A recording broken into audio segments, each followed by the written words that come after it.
ஆண்டவராய் இயேசு கிறிஸ்துவின் நாமத்தினாலே உங்கள் யாவருக்கும் அன்பான வாழ்த்துக்கள். இந்த ஞாயிற்றுக்கிழமையிலே கர்த்தர் நமக்கு கொடுக்கிற வார்த்தை ஏசாயா எழுதின தீர்க்க தரிசன புஸ்தகத்திலே 35வது அதிகாரத்திலே 6வது வசனம்.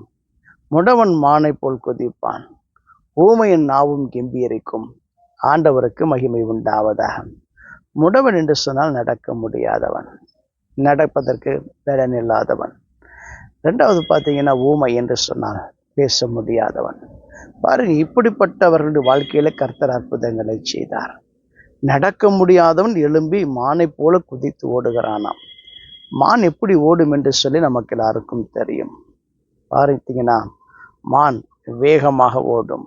அது மாத்திரமல்ல, துள்ளி குதித்து ஓடும். வெகு உயரத்துக்கு துள்ளி குதித்து ஓடும். எனக்கு அன்பான தேவஜனங்களே, நடக்க முடியாத உங்க வாழ்க்கையை கர்த்தர் நடப்பதற்கு பலன் தருகிறார். அதனுடைய அர்த்தம் என்னவென்று சொன்னால், ஒருவேளை உங்க வாழ்க்கையில என்னால் முன்னேறி செல்ல முடியல, நடக்க முடியல, நான் சோர்ந்து போய்விட்டேன் என்று சொல்லுகிறீர்களா? கர்த்தர் உங்களுடைய வாழ்க்கையிலே பலன் தருவார். மானை போல பலன் தருவார்.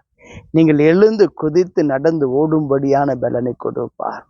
வேதத்தில் வாசிக்கிற பொழுது அப்போஸ்தலர் நடபடிகள் புஸ்தகத்திலே பேதுருவும் யோவானும் ஜெப வேலையிலே ஆலயத்துக்கு போகிறார்கள். அந்த ஆலயத்திலே பார்த்தீங்கன்னா அலங்கார வாசல் என்கிற ஒரு வாசல் இருக்கிறது. அந்த வாசல் அண்டையில ஒரு பிச்சைக்காரன் உட்கார்ந்து பிச்சை எடுத்து கொண்டிருக்கிறான். அவன் தாயின் வயிற்றில் பிறந்தது முதல் சப்பானியான ஒரு மனிதன். இன்றைக்கு பேதுருவும் யோவானும் அவனை பார்த்தபோது இவனும் அவர்களை பார்க்கிறான். தனக்கு ஏதாகிலும் ஒரு இடத்துல இருந்து பணம் கிடைக்காதா, காசு கிடைக்காதா என்று சொல்லி பார்த்தான். ஆனால் பேதுரு என்ன தெரியுமா சொன்னாரு? அந்த இடத்திலே அவனை பார்த்து, வெள்ளியும் பொன்னும் என்னிடத்தில் இல்லை, என்னிடத்தில் இருக்கிறது உனக்கு தருகிறேன் என்று சொல்லி இயேசுவின் நாமத்தினாலே எழுந்து நட என்று சொன்னார். உடனே பாருங்க, சப்பானியான அந்த மனிதனுடைய கால்கள் பலனடைந்தது, கரடுகள் சுகமானது. அவன் எழுந்தான், நின்றான், நடந்தான், குதித்தான், தேவனை துதித்தான். எனக்கு அன்பான தேவஜனங்களே, இயேசு கிறிஸ்துவின் நாமம் அவனுக்கு சுகத்தை கொண்டது, ஒரு அற்புதத்தை கொண்டு வந்தது. என்ன அற்புதம் தெரியுமா? இதுவரைக்கும் நடக்காத ஒரு மனிதன், தாயின் வயிற்றில் பிறந்தது முதல் சப்பானியாக பிறந்திருக்கிறான். அவனால் ஒரு நாள் நடந்தது கிடையாது. இன்றைக்குத்தான் முதலாக எழுந்து நின்று நடக்கிறான். இவ்வளவு காலம் யாரோ ஒருவர் அவனை தூக்கி சுமந்து கொண்டு வந்தார்கள். இனி அவனை யாரும் சுமக்க வேண்டிய அவசியம் இல்லை. எனக்கு அன்பான தேவஜனங்களே, உங்க வாழ்க்கையிலே இயேசு கிறிஸ்துவின் நாமம் ஒரு மிகப்பெரிய அற்புதத்தை செய்யும், ஒரு பலத்த அற்புதத்தை செய்யும், நினைத்து பார்க்க முடியாத அற்புதத்தை செய்யும். அந்த இடத்தில் இருக்கக்கூடிய எல்லா ஜனங்களும் ஆச்சரியப்பட்டார்கள், பிரமித்து பார்த்தார்கள். ஏனென்று கேட்டால் எல்லாருக்கும் தெரியும், இவனால் நடக்க முடியாத ஒரு மனிதன், இத்தனை காலமாக இங்கே உட்கார்ந்து பிச்சை கேட்டுக் கொண்டிருக்கக்கூடிய ஒரு மனிதன், ஆனால் இன்றைக்கு அவன் தேவாலயத்திலே பிரவேசித்திருக்கிறான், நடந்து கொண்டிருக்கிறான், தேவனை துதித்து கொண்டிருக்கிறான். எல்லாரும் ஆச்சரியப்படுகிறார்கள். எனக்கு அன்பான தேவஜனங்களே, கர்த்தர் உங்க வாழ்க்கையில் அற்புதம் செய்கிற பொழுது நீங்கள் குதித்தெழுவீர்கள். நீங்கள் தேவனை துதிக்கும்படியாய் கர்த்தர் உங்களுக்கு கிருபை செய்வார். பாருங்க, 2வது வசனத்துல வாசிக்கிற பொழுது பார்த்தீங்கன்னா, ஊமையினுடைய நாவு கெம்பீரிக்கும் என்று எழுதப்பட்டிருக்கிறது. ஆம், எனக்கு அன்பான தேவஜனங்களே, இயேசு கிறிஸ்து ஒரு மனிதனை சந்தித்தார். அவன் செவிடும் ஊமையுமான ஒரு மனிதன். அந்த மனிதனிடத்துல இயேசு கிறிஸ்து வந்து அவன் நாவை தொட்டார். தொட்டு விட்டு இப்படி சொன்னார், எப்பத்தா என்று சொன்னார். எப்பத்தா என்பதற்கு திறக்கப்படுவாயாக என்று அர்த்தமாம். உடனே அவனுடைய நாவினுடைய கட்டுகள் அவிழ்க்கப்பட்டது. பாருங்க, உடனே அவன் செவ்வையாக பேசினான். எனக்கு அன்பான தேவஜனங்களே, பேசாத ஒரு மனிதன் பேசுகிறான். அவனுடைய நாவினுடைய கட்டுகள் அவிழ்க்கப்படுகிறது, அவனுடைய காதுகள் திறக்கப்படுகிறது, ஒரு அற்புதம் நடக்கிறது. காது கேளாத அந்த மனிதன் காதுகள் கேட்கிறது. இன்றைக்கும் கூட கர்த்தர் உங்க வாயை நன்மையினால் நிரப்புவார். அந்த மனிதனுடைய ஊமையான ஒரு மனிதன் எப்படி கம்பீரமாய் தேவனை துதித்தானோ அதுபோல கர்த்தரை நீங்கள் துதிக்கிற நாட்களுக்கு கர்த்தர் உங்களுக்கு தருவார்.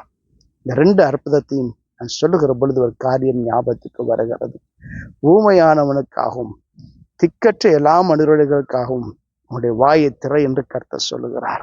ஆம், எனக்கு அன்பான தேவஜனங்களே, இந்த உலகத்திலே எத்தனையோ திக்கற்றவர்கள் இருக்கிறாங்க. சிறுமையானவர்கள் இருக்கிறாங்க, எளிமையானவர்கள் இருக்கிறாங்க. அவர்கள் நியாயத்தை நீ விசாரிக்கும்படி வேண்டும் என்று சொல்லி கர்த்தர் உங்களுக்கு அறிவுறுத்துகிறார். ஒருவேளை நீங்கள் பேசவில்லை என்று சொன்னால் அவர்களுக்கு யார் உதவி செய்யக்கூடும்? இன்றைக்கும் கூட திக்கற்ற மனிதர்களுக்காக உங்களுடைய வாயை திறவுங்கள். அவர்கள் பக்கத்திலே நீங்கள் நின்று அவர்களுக்கு உதவி செய்யுங்கள். ஒருவேளை அவர்களுக்கு அநீதி இழைக்கப்படுகிற பொழுது, அநியாயம் நடக்கிற பொழுது நமக்கென்ன என்று சொல்லி கடந்து போகாதிருங்கள். அவர்கள் பட்சத்திலே இருந்து அவர்களுக்கு ஆதரவாக இருந்து அவர்களுக்கு சமாதானம் கூறுங்கள், ஆறுதல் கூறுங்கள். கர்த்தர் மெய்யாகவே நீதி செய்வார் என்று சொல்லி அவர்களுக்கு சொல்லுங்கள். கர்த்தர் இப்படி சொன்னார். என்ன தெரியுமா சொன்னாரு? மனம் பதறவர்களை பார்த்து கலங்காதிருங்கள் என்று சொன்னாராம். தளர்ந்த கைகளை திடப்படுத்தும்படி சொன்னார். தள்ளாடுகிற முழங்கால்களை பலப்படுத்துங்கள் என்று சொன்னார். எனக்கு அன்பான தேவஜனங்களே, அவர் நீதி செய்வதற்கு நான் சீக்கிரமாய் வருவேன் என்று சொன்னார். ஏனென்று கேட்டால் அவர் விரைந்து வருகிற தேவன், சீக்கிரத்திலே வந்து நீதி செய்கிற தேவன், உதவி செய்கிற தேவனாக இருக்கிறார். சிறுமையானவருடைய பட்சத்திலே கர்த்தர் இருக்கிறார். எளியவருடைய நியாயத்தை விசாரிக்கிற அன்புள்ள தேவனாக இருக்கிறார். அவர்களுக்கு மெய்யாகவே நீதி செய்வார். அவர் வந்து உங்களை ரட்சிப்பார் என்று சொல்லுங்கள் என்று சொல்லி ஏசாயா தீர்க்கதரிசி சொல்லுகிறார். அதனால் இன்றைக்கும் கூட கர்த்தரிடத்திலே வருகிற நீங்கள் ஒரு நாளும் குறைவுபட்டு போவதில்லை, ஒரு நாளும் மீட்கப்பட்டு போவதில்லை. கர்த்தர் உங்க வாழ்க்கையிலே மிகப்பெரிய பலத்த அற்புதங்களை செய்வார். நீங்கள் எழுந்து நிமிர்ந்து நிற்பீர்கள், குதித்து தேவனை துதிப்பீர்கள்.